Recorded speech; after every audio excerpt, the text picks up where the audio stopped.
The Tears of the Kingdom OLED, something I said I would not buy.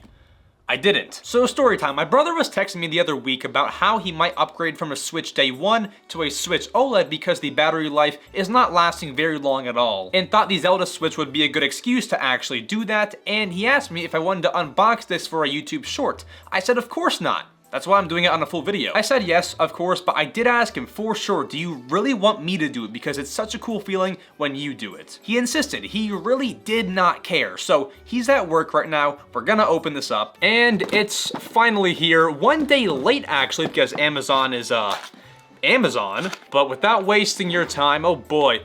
Oh, you know what? Fun fact, I've never actually opened up a Switch OLED in my life. I've seen them before, but I've never, used one, really. Oh gosh, this feels nice. Okay, we'll do close-ups in a minute, but there's left Joy-Con, and then, right Joy-Con. Okay, no, this is actually sick. So here are the Joy-Cons themselves. Honestly, some of the better special edition Joy-Cons. You have the clean white on the back with the logo, and then the patterns on the front, the Tears of the Kingdom special patterns. Can't be beat. All right, but besides that, we have a Tears of the Kingdom Switch to actually get to. Let's take this out, and oh boy, you can see, let me zoom in. Oh boy, okay, hold on. So we do have the back pattern. It's quite subtle. I like that. I don't like how it's too obvious. It looks quite obvious on the camera, but it's really, really subtle. That's a very, very nice approach because you don't want it to stand out too much, obviously, but the subtleness, I like it a lot. And then putting it together, oh, there is your Tears of the Kingdom Switch OLED, but there's even more. Removing the top layer, you'll find your very, very boring cords. You gotta plug in the HDMI and stuff, I get it, but it's not fun. Oh, what kind of separation? There's like a separation between the power block and the USB-C. What kind of setup do we have here? Your very boring grip. And then arguably the best part of this entire Switch model, if not the Joy-Cons, if not the Switch itself, it is said to be the dock. Oh gosh. And there's your Tears of the Kingdom dock. You have the whole Triforce, all the patterns around it. I mean, this is clean. This is really, really nice. You take off the back, you have your plugs with a nice little stripe texture in here. Nothing new here, but you do have some designs on the back as well as the front. Oh, I can't get over this. Like, it's not mine, and I shouldn't even be unboxing it. I told my brother if he wants to unbox it, go ahead. He insisted for the content that we do this.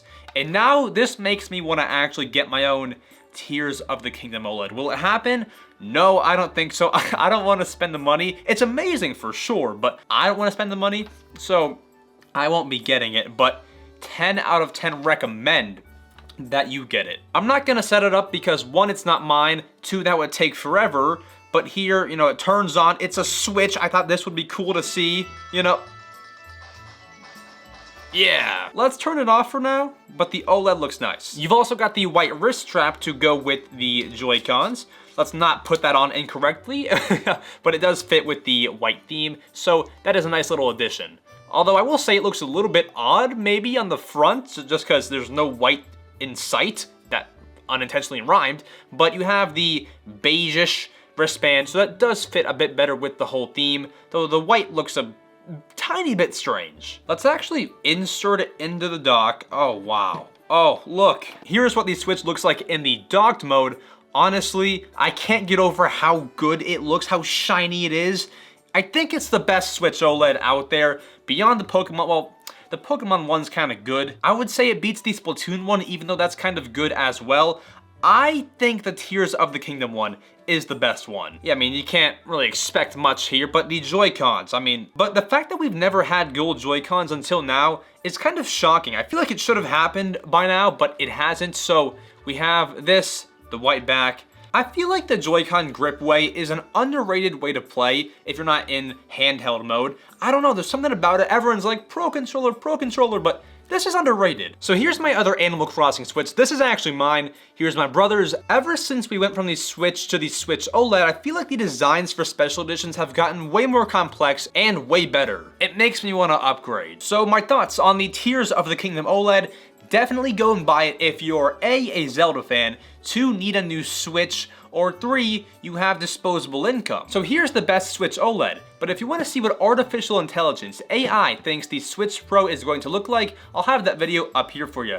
With that, I love you all so much, thank you so much for watching, and I'll see you all in the next video. Adios.